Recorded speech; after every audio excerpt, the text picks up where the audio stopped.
Fala galera, Sidney Martins na área para falar um pouquinho sobre figuras de linguagem. Sabemos que as mais importantes sempre caem em prova, então vamos começar pela mais importante de todas, a metáfora, que pode ser confundida com a comparação, pois ambas na verdade fazem uma comparação. Só que a metáfora faz uma comparação mental, sem um nexo comparativo como, igual, que nem. Já a comparação tem a comparação explícita pelo conectivo, como, igual, que nem. Vamos aos exemplos. Eu digo, Jorge é um porco. Isso é uma metáfora. Eu comparei Jorge ao porco sem utilizar o conectivo como. Agora, se eu disser, Jorge come como um porco, olha o como aí aparecendo explicitamente. Isso é uma comparação. Seguindo, nós temos a metonímia, que na verdade é um processo de substituição do autor pela obra, da parte pelo todo, do conteúdo pelo constituinte. Então, se eu digo, comi um prato de macarronada, na verdade, eu comi a macarronada e não um prato.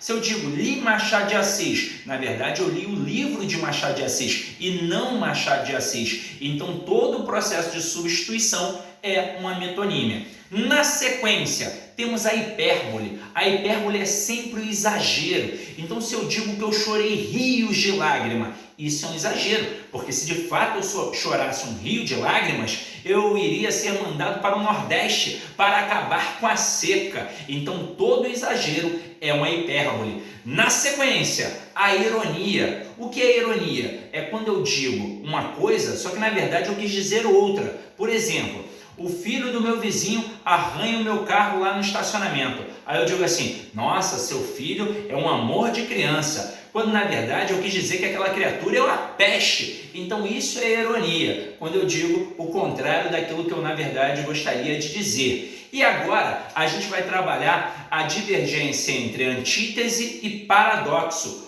O que é antítese? Vamos pensar na origem da palavra. Tese é opinião, ante é aquilo que é contrário. Então, antítese sempre trabalha as oposições. O bem, o mal, o céu, o inferno, o rico e o pobre. Então, eu digo assim, no Brasil, o rico sempre se dá bem e o pobre sempre se dá mal. Temos aí duas antíteses, rico e pobre, bem e mal. Mas e o paradoxo? Doxo é lei. Para é aquilo que é paralelo, então é algo paralelo à lei. Imagina assim, a rua A é a lei, a rua B é o paralelo à lei. Quando é que essa rua B vai ser a rua A? Nunca. Então o paradoxo trabalha aquilo que é impossível. Pensa naquela música do Sítio do Pica-Pau Amarelo. Bananada de goiaba, goiabada de marmelo, Sítio do Pica-Pau Amarelo. Bananada é de quê, gente? De banana e não de goiaba. Então a bananada de goiaba é impossível. Isso é o paradoxo. E agora, para finalizar aqui bonito, nós vamos falar de mais duas, tá? Do eufemismo e da sinestesia.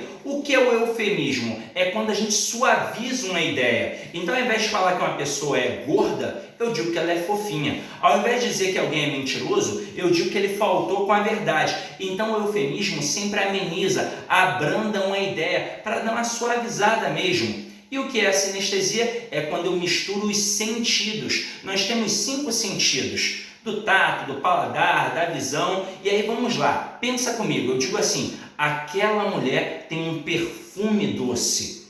Perfume eu percebo pelo olfato, mas e o doce? Pelo paladar. Então eu misturei, isso aí é sinestesia. Então galera, nesse momento nós acabamos de estudar as principais figuras de linguagem. Espero ter contribuído significativamente para a aquisição do teu conhecimento. Ide em paz e que o Senhor sempre vos acompanhe.